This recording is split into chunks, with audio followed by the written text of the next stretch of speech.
미네랄에 대해서 알아보려고 해요.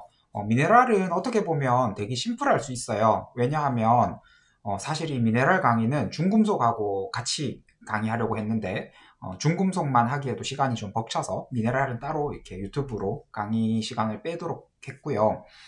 어, 미네랄하고 중금속하고 같이 다니는 이유가 결국 금속이잖아요, 미네랄이란 게. 그래서 우리 모발 중금속 검사, 모발 미네랄 검사를 했을 때 결과지가 함께 나오고 그 결과지에서 미네랄 수치를 보고 결핍된 거는 보충해주고 과한 거는 빼주고 뭐 이렇게 하면 되는데 사실 미네랄이 과잉되게 되는 경우는 대부분 많이 먹어서 생기는 거고요. 근데 이제 모발 중금속 검사에서 예를 들어서 소듐이나 포타슘이나 뭐 이런 미네랄들은 과하다 적다를 가지고 이 미네랄을 보충해야 된다 빼야 된다라는 이야기를 하지 않고요. 왜냐하면 소듐, 포타슘 이런 미네랄 종류들은 우리 호르몬의 영향을 많이 받는 미네랄들이잖아요. 그래서 그런 수치를 보고 추정해서 갑상선 기능이나 부신 기능을 좀 추정해서 보기도 하고요. 근데 반면에 아연이라든지 저기 셀레늄 또는 몰리브덴, 망간 뭐 이런 수치들은 결핍이 돼 있으면 그냥 환자한테 잘 복용하세요, 영양제로 먹으세요 이렇게 권유해주면 되는 미네랄들입니다. 그리고 뭐 킬레이션 치료 같은 걸 했을 때 미네랄이 중금속만 빼는 치료는 없죠. 그래서 그 킬레이션 치료를 했을 때 중금속과 함께 미네랄이 함께 빠져나가니까 그럴 때 미네랄을 보충해주는 치료를 같이 해주면 좋다라는 정도 알고 계시면 좋을 것 같고요. 여기서 제가 말씀드리고자 하는 강의 내용들은 어, 각각 미네랄 중에서 좀 중요하게 봐야 되는 셀레늄, 마그네슘, 아연 그런 미네랄들이 어떤 작용을 하나에 대해서 이제 그냥 좀 간단하게 짚고 넘어가는 정도가 이번 미네랄 시간이 되겠습니다. 그래서 이제 미네랄들은 보통 하는 역할이 이런 대사 관련된 작용들을 해요. 그래서 이제 자율신경 조절, 호르몬 조절, 효소의 작용 조절을 하는 조효소들로 사용이 되죠. 그래서 이런 미네랄들이 아주 소량이지만 우리 몸에서 중요한 역할을 할 수 있다라는 걸 알고 계시면 좋을 것 같고요. 그래서 이제 같은 이야기죠. 셀레늄, 철분은 빈혈하고도 연관이 있지만 그런 경우들, 요오드도 결핍되면 안 좋습니다. 그리고 망간 이런 것들이 이제 우리 효소 호르몬들의 보조 역할로 사용되고 있다라고 생각하시면 되는데 이 미네랄들이 들어가는 자리에 중금속이 대체돼서 들어갈 수 있거든요. 그러면 예를 들어서 지금 보이시는 셀레늄 자리에 수은이나 납이나 이런 것들이 중금속이 대체돼서 들어갔다 하면 셀레늄이 작용을 못하는 거죠. 그러면 이제 그런 중금속으로 인해서 효소나 호르몬들이 작용을 못하게 되고 그러면 이제 그런 이유에 의해서 중금속이 안 좋은 한 가지 이유 중금속이 나쁜 진짜 수십 가지 이유 중에 한 가지 이유가 이 미네랄과 경쟁적으로 작용을 하면서 인체에 해를 끼친다, 나쁜 작용을 만들어낸다 라고 알고 계시면 좋을 것 같습니다. 그래서 이제 미네랄의 영향으로 이런 식으로 대사 방향이 결정이 되게 되는데요. 앞에서도 앞에 영양소 우리 아미노산 할 때도 많이 봤던 이거죠. 많이 봤던 대사 과정인데 타이로신이 요오드에 의해서 사이로이드 호르몬이 만들어지고 또 구리에 의해서 이제 멜라닌 또 철분에 의해서 도파민 이런 패스웨이들로 지나가게 된다. 그래서 이런 모든 미네랄들이 너무 과하지 않게 또 적정한 양이 우리 몸에 있는 것이 그만큼 중요하겠다라고 생각하시면 돼요. 이 표를 계속 말씀드리지만 외울 필요는 없다고 생각합니다. 이해하는 게 중요하다고 생각을 해요. 그래서 이제 강론으로 넘어가서 셀레늄 먼저 한번 알아보도록 합시다. 셀레늄은 크게 세 가지 형태로 나뉘어요. 무기셀레늄, 유기셀레늄, 셀레나 단백 이렇게 나뉘어지는데 이제 우리 보통 주사제로 투약되거나 혹은 영양제로 투약되는 형태가 요 무기셀레늄이고요. 사실 셀레늄 이제 음식으로 먹는 게 대부분의 영양소들이 제일 좋다라고 이야기하는 경우가 많아요. 저도 거기에 동의하고요. 근데 거기서 예외적인 게 하나가 있다면 셀레늄이다. 셀레늄은 영양제로 복용하시는 게 좋다라고 생각을 합니다. 왜냐하면 그 이유는 뒤에서 설명을 드리도록 할게요. 여튼 무기셀레늄의 형태는 이런 여러 가지 형태들이 무기셀레늄의 형태다. 그리고 이제 이 무기셀레늄이 시판되는 이제 제재들이 용량에 따라서 다 다르게 나오고 있는데 1000ml 이상 들어가야 항암 효과를 가진다고 해요. 그래서 특히나 항암 목적으로 셀레늄을 쓸 때는 고용량을 쓰는 것이 좋고 무기셀레늄을 줘야 된다라는 것을 뒤에서 다시 한번 설명을 드리도록 하겠습니다. 보통 이제 200 정도 되는 용량은 그냥 근주하셔도 돼요. 엉덩이 주사를 하셔도 되는데 그 이상의 용량이 된다면 정맥 주사를 하시는 걸 권장을 하고요. 그 다음에 이제 유기셀레늄, 이제 보통 제일 많이 존재하는 형태죠. 유기셀레늄은 이런 형태들이 우리 몸에서 존재하고 있고, 특히 이제 셀레늄 보충할 때 브라질너트를 드세요라는 이야기들을 많이들 하시죠. 근데 사실 저는 브라질너트 복용하는 거를 그렇게 권유하지 않습니다. 물론 셀레늄이 결핍되어 있는 사람한테서 안 먹는 것보다는 먹는 게 좋습니다만 셀레늄이 결핍된 환자에서 굳이 보충을 하자면 브라질너트보다는 이런 유기셀레늄의 형태보다는 무기셀레늄의 형태로 주사제나 영양제로 복용을 하시라고 권유를 드립니다. 그리고 마지막으로 이제 셀레늄 단백질의 형태로 이제 엔자임과 결합되어 있는 형태로, 보통 이 형태가 가장 이제 셀레늄이 많이 활용되는 형태죠. 그래서 이 형태로 사용을 할 수 있으면 제일 좋으나 이 형태로 투약할 수 있는 방법이 없기 때문에 무기셀레늄을 권유하는 건데요. 셀레늄은 이렇게 이제 항산화 과정, 이 표 계속 봤죠? 이 항산화 과정에서 조효소로, 특히 글루타치온과 함께 항산화제로서의 역할을 합니다. 셀레늄 자체는 산화성을 가진 산화제인데 이 글루타치온의 작용을 돕기 때문에 결국 인체에 들어가서는 항산화제로 작용한다 라고 생각을 하시면 되고요. 복잡죠? 뭐 그렇게까지 우리가 알 필요 있겠습니까? 그냥 간단하게 그냥 글루타치온과 함께 작용을 함으로써 셀레늄은 항산화제로 작용을 한다라고 이해하시면 제일 쉬울 것 같습니다. 그래서 이 표가 제가 앞에서 떠들었던 이제 근거가 되는 표인데요. 왜 그러냐 하면요. 우리 대부분 음식으로 되어 있는 셀레늄들은 대표적으로 브라질너트죠. 브라질너트는 유기셀레늄인데 이 셀레늄들은요. 몸에 들어가게 되면 대부분 그냥 근육으로 저장이 되게 됩니다. 근데 이제 무기셀레늄은 들어가게 되면 요런 대사 과정을 거쳐서 이제 우리 몸에서 작용을 하는데요. 주로 우리 몸에서 작용을 하는 중요한 형태의 셀레늄, 특히나 더더군다나 항암 작용을 하는 중요한 셀레늄의 형태는 이 글루타치온과 결합된 요 형태와, 그리고 요 형태가 이름도 어렵죠. 메틸셀레놀이라는 형태, 요 형태가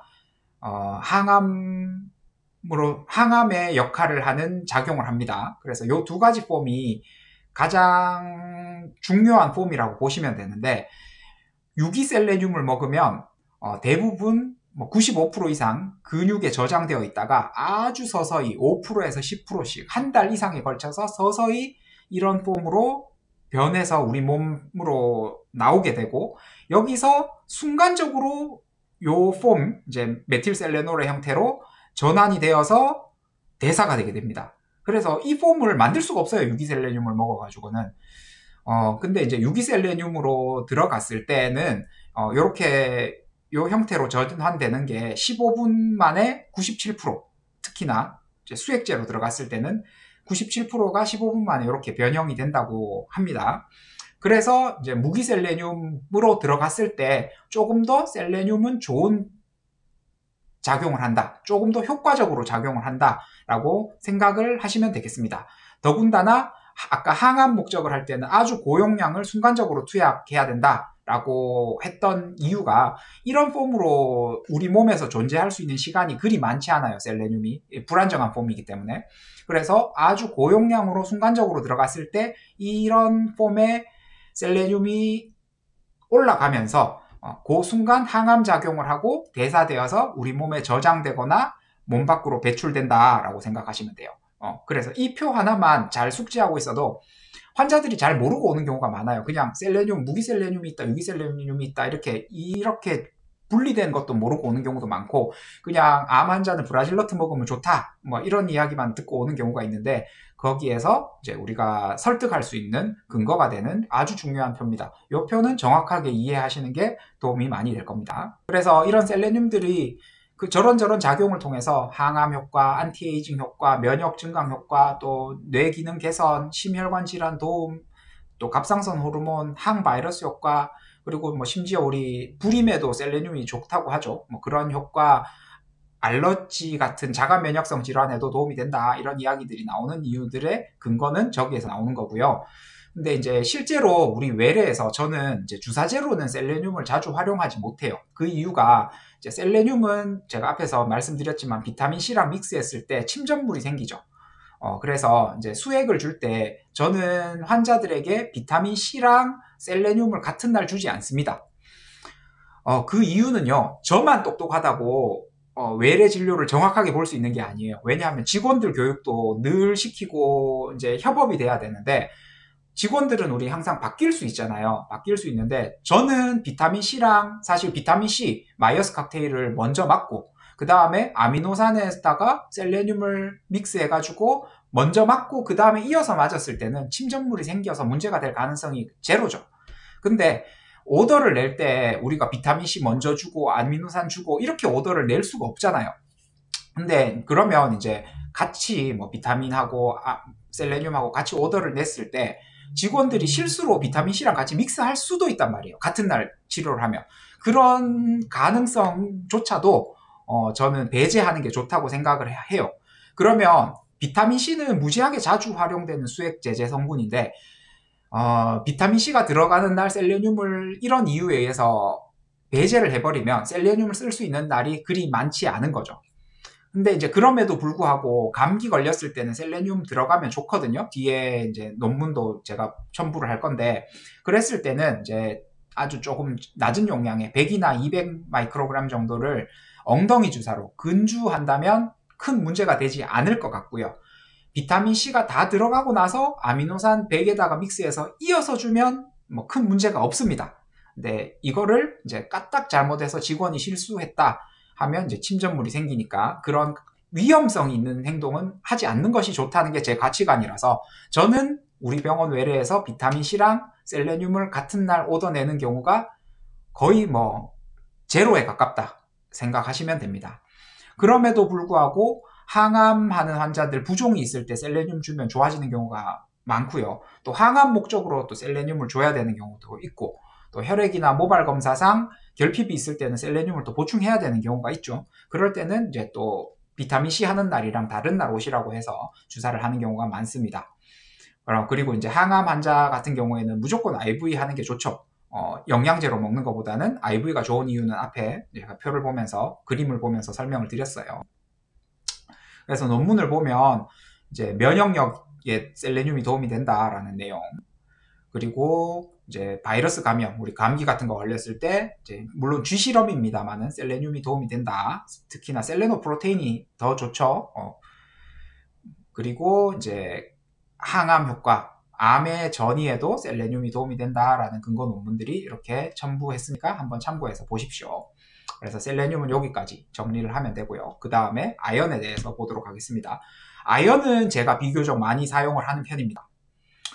아연은 뭐 이런 여러 가지에 도움이 많이 되는데 크게 세 가지예요. 저는 감기 등 감염성 질환에 면역력을 올려주는 작용을 하기 때문에 아연이 도움이 된다. 그리고 아연은 회복에 도움이 되죠. 세포 재생, 점막 재생에 도움이 되기 때문에 수술 후 회복할 때, 또 뭐 장이 안 좋은 뭐 과민성 장증후군이나 설사, 장염 이런 거 있었을 때 이제 점막 재생에 많이 도움이 되는 성분이라서 크게 이 세 가지의 인디케이션을 가지고 환자들에게 적용하는 편이고요.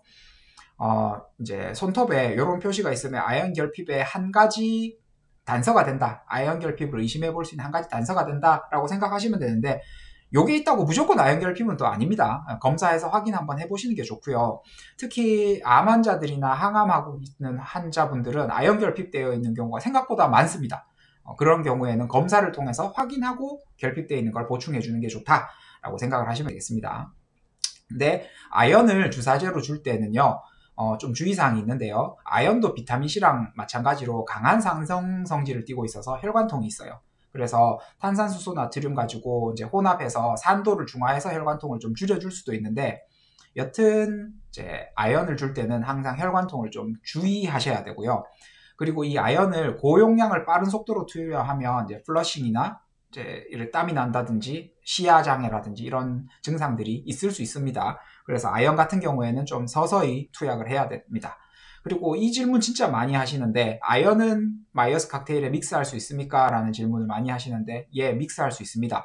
아연은 비타민 C랑 믹스했을 때 침전물이 생기지 않기 때문에 믹스할 수 있는데 다만 이 오스몰 계산하는 거 제가 1교시, 2교시 때 많이 말씀을 드렸죠. 그 계산 공식에 의해서 계산을 해보시면 아연을 믹스했을 때 산도도 pH도 떨어지고 오스몰도 많이 올라가서 비타민 C랑 믹스했을 때는 환자들이 혈관통을 호소하는 경우가 많아요. 증류수를 베이스로 써도 그래요. 그래서 만약에 이 환자한테 아연을 좀 꼭 주고 싶다라고 하면 비타민C를 원 바이알 다 주기보다는 뭐 반 바이알이라든지 0.7 바이알이라든지 조금 줄여서 조절해서 주면 큰 혈관통 없이 맞고 가실 수 있고요. 근데 혈관이 좋은 남자 환자들은 비타민C 10g 하고 아연 원 바이알 다 줘도 크게 혈관통 없이 맞고 가십니다. 혈관이 안 좋은 환자들 대상으로 할 때는 이런 거 좀 주의하시는 게 좋다. 알고 계시면 우리 대처할 수 있잖아요. 그래서 아연을 줄 때 프로토콜을 비타민C는 뭐 반 바이알에서 원 바이알 조절해서 주고 아연은 뭐 아연도 반 혹은 한 개 좀 조절해서 주시면 됩니다. 이렇게 해갖고 1시간 내외로 수액 맞고 가면 뭐 오스몰도 깔끔하고 혈관통도 크게 없고 큰 문제 없이 맞고 가시는 경우가 많습니다. 근데 이제 우리 미네랄들을 5개 합쳐놓은 이런 주사제들이 출시되고 있죠. 몇 가지 종류 시판되는 것들이 있는데 여기 들어가 있는 권장량에는 조금 그러니까 여기 이제 미네랄이 5가지 종류가 들어가 있는 수액 제품, 또 8가지 종류가 들어가 있는 8가지 아니고 9가지군요. 9가지가 들어가 있는 수액 제품이 출시되고 있는데 저는 이 종합 미네랄, 복합 미네랄 제제는 잘 사용하지 않습니다. 그 이유가 첫 번째는 이거는 진짜 무지막지하게 혈관통을 많이 자주 호소해요. 그래서 환자들이 힘들어하는 경우가 많고 꼭 필요한 경우에는 저는 먹으라 하는 경우가 더 많고요. 진짜 필수적으로 어쩔 수 없을 경우에만 이제 투약하는 경우가 많습니다. 그리고 여기에는 셀레늄이 들어가 있어요. 셀레늄이 있다 보니까 비타민C랑 얘도 믹스할 수가 없어요. 그래서 이제 사용을 잘 안 하게 되고 손이 덜 가게 되죠. 그런 단점이 좀 있다 생각을 하시면 되고 이제 각각 미네랄들의 기능과 결핍됐을 때의 증상들인데 사실 이런 결핍 증상들을 막 딱 이거는 이거다 뭐 이렇게 오기보다는 환자들은 증상을 항상 모호하게 가지고 와요. 피곤해요, 힘들어요, 뭐 나는 기력이 없어요, 뭐 이런 증상을 가지고 와서 검사를 했더니 결핍이 돼 있더라. 그러면 결핍이 돼 있는 거를 내가 보충을 해준다 라고 생각하시면 더 이해도 쉽고 실전에 적용하기가 쉬울 걸로 생각이 됩니다. 그래서 이제 미네랄 5가지 제품이 들어가 있는 이런 제품도 출시되고 있다라는 거 알고 계시면 좋겠습니다. 그 다음으로 마지막으로 마그네슘 간단하게 보고 넘어갈 건데요. 마그네슘 되게 중요하죠. 앞에서 많이 봤죠. 마그네슘 무지하게 조효소로 자주 나왔죠.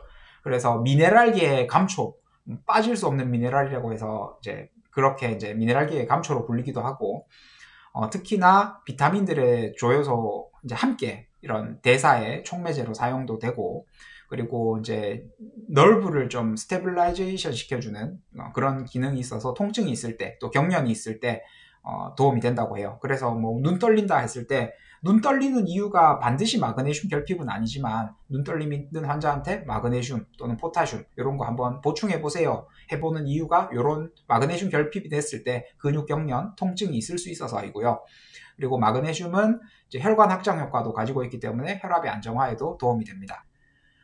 그리고 마지막으로 이제 마지막 슬라이드인데 염화 마그네슘이 황산 마그네슘보다 생체 이용률이 더 좋다고 합니다. 그래서 이제 염화 마그네슘 사용을 추천한다고 하는데 제가 경험적으로 사용을 해보니까 경험적으로는 뭐 큰 차이가 엄청 나는 것 같진 않아요. 뭐 황산 마그네슘 좀 더 줘도 되고 그래서 이거는 이제 이론적으로는 염화 마그네슘이 더 좋으나 실제로 제가 적용해보니 큰 차이를 느낄 정도는 아니다 라고 생각하시면 되겠습니다. 이건 제 경험이라서요. 근데 제 말이 꼭 맞지 않을 수도 있지만 뭐 굳이 좋은 걸 쓰자 하면 염화 마그네슘 쓰셔도 되고 염화 마그네슘은 제품이 한 가지 제품밖에 안 나오니까 제품 구하기가 어렵다 하면 황산 마그네슘을 쓰셔도 무방할 것 같습니다. 이렇게 해서 우리 미네랄까지 알아봤고요. 이제 미네랄을 적용하는 거는 중금속 강의에서 조금 더 자세하게 중금속과 함께 말씀을 드리도록 하겠습니다.